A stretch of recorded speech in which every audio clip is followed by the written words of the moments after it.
Hi, it's Lavana from the Cottage of Grace, and I wanted to do a reading this morning. I've had a really busy, very frenetic, energetic, gotta get things done morning, and I just wanted to take a time out for myself with one of the books that I'm reading. It's called, here, let me show it to you, Jesus, the Man Who Loved Women. And this book, it's by Bruce Marciano. I hope I said it right. Anyway, this book has really, spoken a lot to my heart because as a woman, you sometimes wonder where you fit in God's plan. And you read through the Bible and it talks about how women were, secondary citizens. They, were considered property. They were no less important to men in biblical times than like their cows and the goats. And then along comes a man named Jesus, who is God, who has come from earth in human form to walk the earth, to show us how to live a godly life. And we get a lot of perspective of how God sees people through everything from the New Testament that has to do with Jesus. And especially with this book here that I'm reading, about women, it's really hit my heart. And I was coming across one of the stories, and it's the story of the woman who had been bleeding for 12 years in Capernum. And this story sort of hit home for me because in 2008 I was allowed the precious blessing of being able to go to Israel and to the Holy Land, to walk through all of these places that Jesus had been, even Capernum, the whole entire city of what was Capernum, and the diggings that they believe is Peter's house, and the synagogue, where Jesus would have taught, and, just walking through the streets. And this was one of the devotions that we did while in Capernum. And anyway, where to start? It says here, Mark 5:25 through 28, and it's condensed. I'm going to read from the book. I'm going to put some into my own synopsis so I'm not, infringing on copyright. A woman was there in Capernum who had been subject to bleeding for 12 years. Her bleeding was coming from her uterus.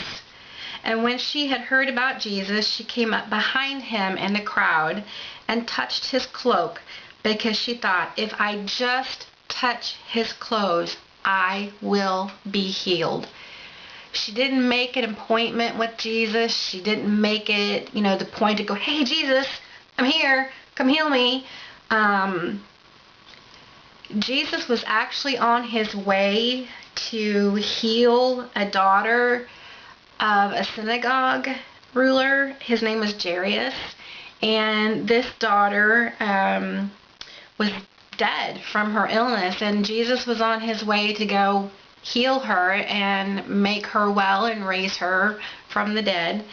And as he is walking, if you can picture with me, Jesus walking through the crowd of this little town, and people know that he is going to go, heal Jairus' daughter.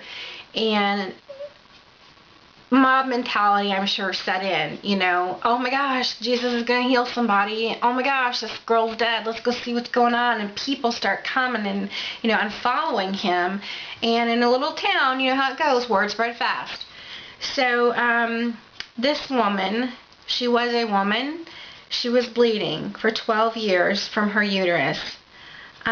For centuries, this woman's story has been told because it's in the Bible, which I find so wonderful because, God made sure that specific things for women made it into the Bible. And Jesus is pushing his way through the crowd, and all of a sudden, he feels someone's touch. And Jesus just stops, and he knows that he has been touched.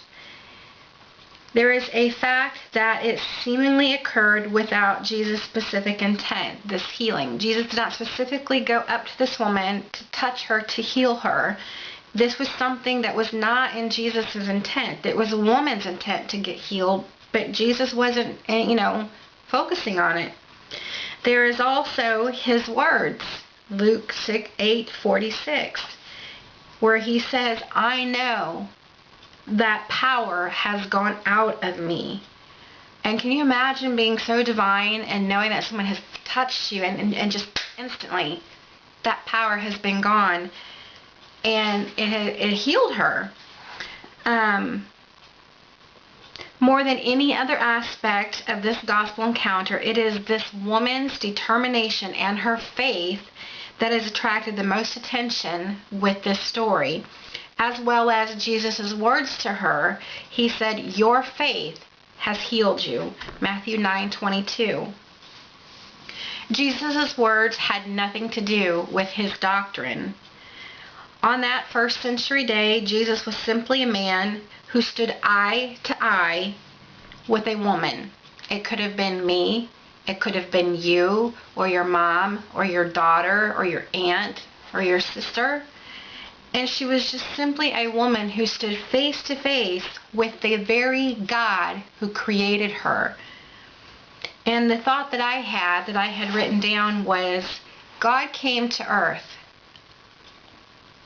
And while he walked the planet, while he walked, earth in his little corner of the world, he looked humans in the eye every day, the very people he created. And in those eyes, he could see everything about them. And he talked with them, he ate with them, he laughed with them, he cried with them, and he healed them. And it's just amazing to me to think that God came to earth specifically, to die for my sins, to be buried and resurrected, so that I can have eternal life with him. But back to our story. Let me give a couple of scriptures, and then I'm going to have to make a second video because my timer is already saying that I'm going over. Through him, meaning Jesus, all things were made. Without him, meaning Jesus, nothing was made that has been made. John 1:3. In Psalms 139, verse 13, it says, you, meaning God, created my inmost being. You knit me together in my mother's womb. And from here I'm going to stop and I'll make the second video. Okay, thanks.